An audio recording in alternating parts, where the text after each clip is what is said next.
नमस्कार साथियों, मैं अविनाश दास रेशनल कबीर यूट्यूब चैनल में आप सबका हार्दिक स्वागत करता हूं। मित्रों, चैनल को सब्सक्राइब करें, लाइक करें, शेयर करके अपने सभी साथियों तक वीडियो को पहुंचाएं। यह चैनल किसी भी प्रकार से किसी जाति, धर्म या व्यक्ति विशेष के खिलाफ नहीं है।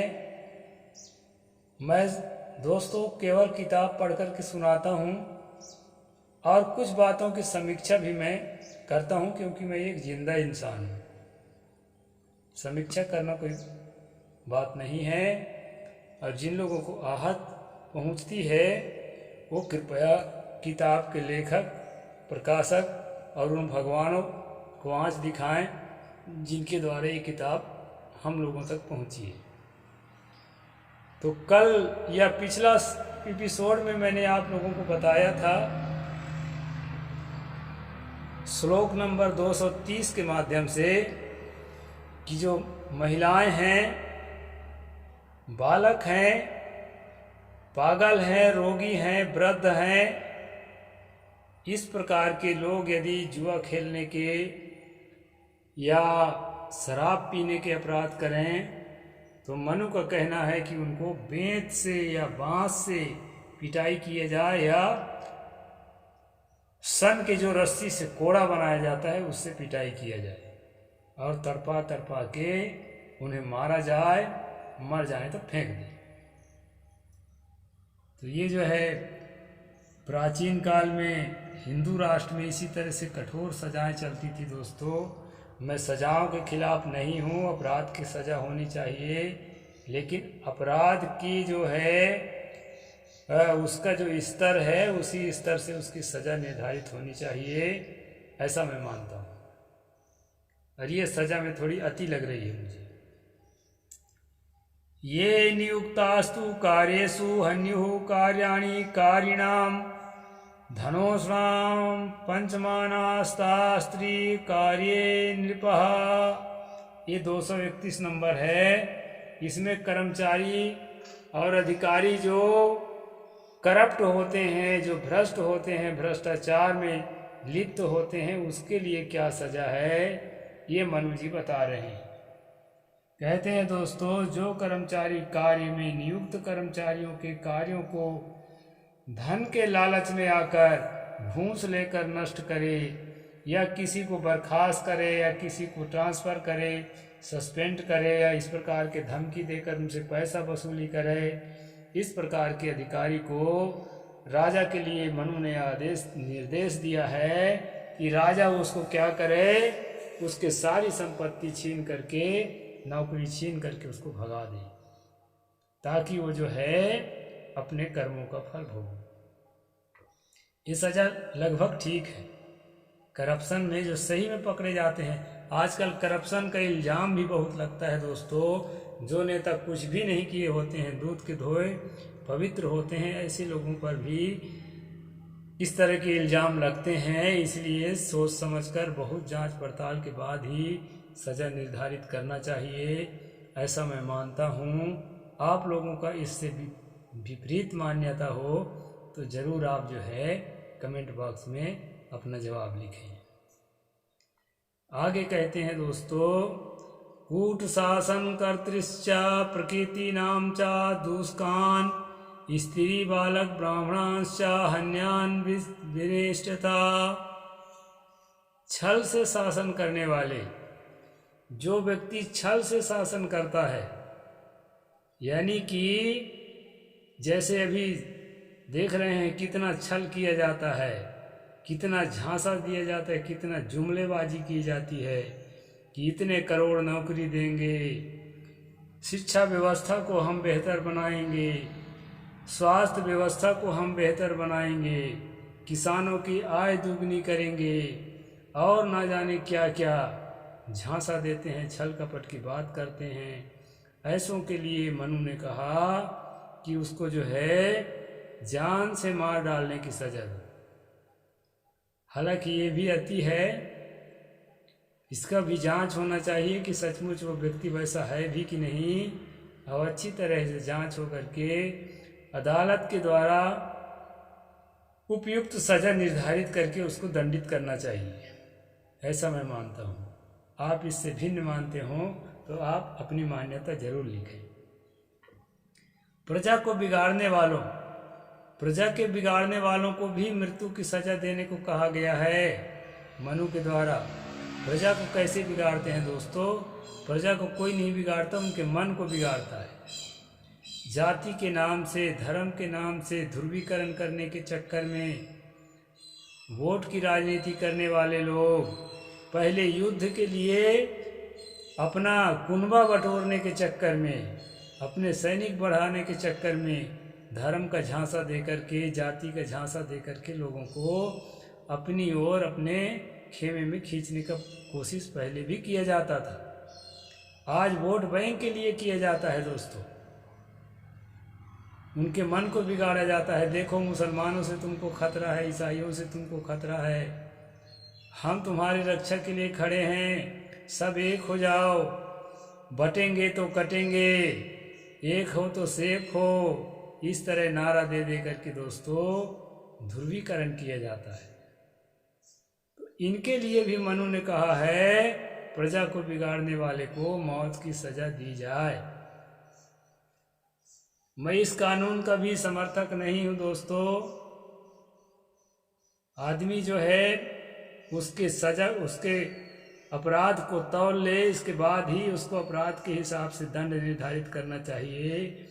सब मारो काटो में तो ठीक नहीं रहेगा।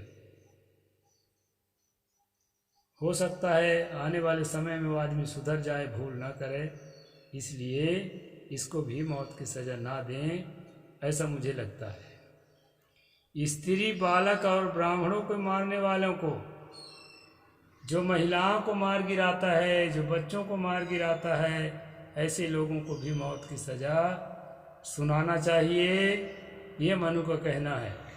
दोस्तों, अभी मणिपुर में महिलाओं को, बच्चों को, कितनों को मार करके गिरा दिया गया, कितनों के साथ बलात्कार कर दिया गया और कितने को बेघर कर दिया गया। ऐसे लोगों के लिए, ऐसे लोगों को जो उकसाने वाले हैं, ऐसे राजनीतिज्ञों के लिए मनु ने कहा है उनको भी प्राण दंड देना चाहिए, जान से मार डालना चाहिए। साथियों, इस तरह के लोग होते हैं दुनिया में, भारत में बहुत हैं जो ऐसा कर्म करते हैं। उनको जो है कड़ी से कड़ी सजा मिलनी चाहिए, इस बात का मैं समर्थक हूँ। लेकिन संवैधानिक दायरे में रह करके, जो संविधान का कानून कहता हो उस हिसाब से उनको सजा देनी चाहिए। सबको पकड़ पकड़ फांसी पर लटका दें, ऐसा नहीं होना चाहिए और नहीं होता भी नहीं है। और यहाँ एक चीज़ कहा है दोस्तों, ब्राह्मणों के मारने वाले, यहीं से लगता है ऐसे श्लोकों से जो है ताकत पा करके तुलसी दुबे ने अपने रामचरितमानस में कहा कि सापत ताड़त परुष कहंता विप्र पूजस गावई संता। अगर कोई ब्राह्मण तुमको श्राप देता है, अगर तुम्हारी पिटाई करता है, तुमको भद्दी भद्दी गाली देता है, तुम्हारे साथ किसी प्रकार दुष्कर्म करता है, तब भी उसकी चरणों की पूजा करो, क्योंकि वो ब्राह्मण है। ये बात जो है तुलसी ने राम के मुख से कहलवाया है। पहले राम को परमात्मा बनाकर खड़ा किया अपनी कलम के माध्यम से, इसके बाद परमात्मा के मुख से कहलवाया है ताकि कोई उसको इनकार ना कर सके मानने में। इस तरह से दोस्तों, इन्हीं बातों का प्रभाव है कि आज भी लोग ब्राह्मण से डरते हैं।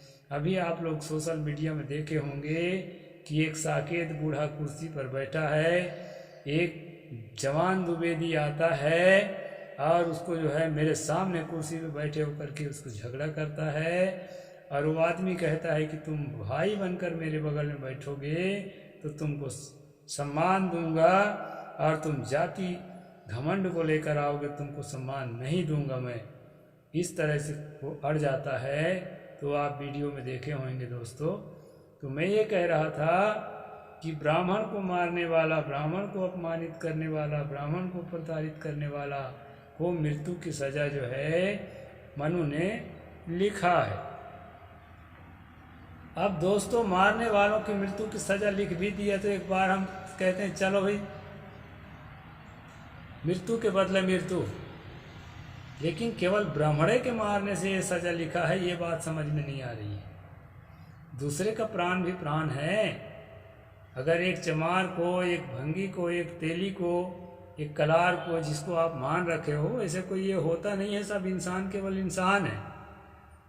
लेकिन जिस हिसाब से मान रखे हैं, तो इस तरह किसी जाति वाले को भी अगर मारते हैं तो उसको क्यों नहीं होनी चाहिए सजा मौत की, जब ब्राह्मण को मारने वाले के लिए है। तो इस प्रकार से है दोस्तों, इसका जो कानून है मनु का, उसके संबंध में मैं बताया। 2 श्लोकों पर मैंने चर्चा किया। आज का वीडियो ज़्यादा लंबा नहीं बनाऊंगा, क्योंकि कल का जो श्लोक है थोड़ा उसका विषय अलग रहेगा, विषयांतर रहेगा। तो इस विषय के ये 2 श्लोक मिले मुझे। तो खास बात मैं ये बताना चाहता हूँ कि जिसको जाति पाति को मजबूती से पालन करना है, वो जो है मनु को पढ़ कर के फॉलो करता है। और मैं मनु को पढ़कर इसलिए सुनाता हूँ दोस्तों कि इससे होने वाला जो देश में नुकसान है, समाज में नुकसान है, परिवार में नुकसान है, पड़ोस में नुकसान है, एक दूसरे के आमने सामने हम दुश्मन बनकर खड़े होते हैं, एक दूसरे को से अपमानित होते हैं, एक दूसरे से प्रताड़ित होते हैं। ये अपमान, ये प्रताड़ना, ये दुश्मनी हमारे दिल और दिमाग से बाहर होना चाहिए। तभी जो है देश को हम अच्छा बना सकेंगे। सबसे पहले तो अपने जीवन को अच्छा बना सकेंगे। हमारा जीवन मंगलमय होगा। हमारे जीवन से एक भाईचारे की खुशबू निकलेगी। हमारे जीवन से एक प्रेम, एक करुणा, एक दया का भाव निकलेगा और दूसरा के दिल से निकलेगा। तो ये देश तो है दोस्तों, जैसे कल्पना में स्वर्ग की कल्पना की गई है, उससे लाखों गुना अच्छा, महान ये हमारा भारत और हमारी दुनिया हो जाएगी। इसलिए साथियों, मानसिकता को पवित्र करने के संदेश देने के लिए मैं, अगर इस तरह के कोई बात आपके दिमाग में है, मनु स्मृति से, पराशर स्मृति से, विष्णु स्मृति से, नारद स्मृति से, किसी भी स्मृति से, या वेदों से, वेदांत से, अरण्य ग्रंथों से, ब्राह्मण ग्रंथों से, कहीं से भी आकर के अगर इस तरह कचड़ा आपके दिमाग में है, तो मैं मनु स्मृति के माध्यम से यही प्रयास करता हूं कि वो कचड़ा दिमाग से बाहर निकाल दें। दुनिया में कोई ब्राह्मण नहीं होता, दुनिया में कोई शूद्र नहीं होता, कोई वैश्य क्षत्रिय नहीं होता। ये ब्राह्मण, क्षत्रिय, वैश्य, शूद्र जो है, ये बदमाशों के द्वारा गढ़ा हुआ है दोस्तों। हम सब लोग सिर्फ और सिर्फ मनुष्य हैं। जिस भूखंड में रहते हैं उसके आधार पर कहेंगे तो हम सब के सब भारतीय हैं। और दोस्तों, सतगुरु कबीर साहब ने इसी बात को कहा था, को हिंदू को तुर्क कहा वह एक जिमी पे रही। कौन हिंदू कहला रहे हो, कौन तुर्क कहला रहे हो, एक धरती पे रहो और प्यार से एक दूसरे के दुख सुख में खड़े हो। इस प्रकार से दोस्तों, सतगुरु कबीर साहब जो है मानवतावादी हैं। और ये सारे जो अपने आप को ऋषि मुनि कहलाने वाले, संत भक्त कहलाने वाले लेखक हुए हैं, सबके सब ब्राह्मणवादी हैं, सबके सब मनुवादी हैं, और सबके सब हत्या, हिंसा, मांसाहार, व्यभिचार, ये सब चीज़ों को जो है बढ़ावा देने में लगे हुए हैं। किताबों के अनुसार वो अच्छे थे कि बुरे थे कि कोई नहीं था, काल्पनिक किरदार है, यह हम नहीं कह सकते। लेकिन किताबें के अनुसार जो उनका कर्म वर्णन किया गया दोस्तों, तो उनको ये सब कर्म करने की ताकत कहाँ से मिलती थी? इसी मनु स्मृति जैसी किताब से, जिसके कारण जो है हमारा देश सदियों से दुख में, पीड़ा में, चिंता में, व्याकुलता में पूरा फंसा हुआ था। इसके लिए मैंने वीडियो बनाया दोस्तों। कल दूसरा बनाऊंगा। आज इतना ही कहूँगा। साहिब बंदगी, जय जोहार, नमो बुद्धाय, जय भारत, जय भीम।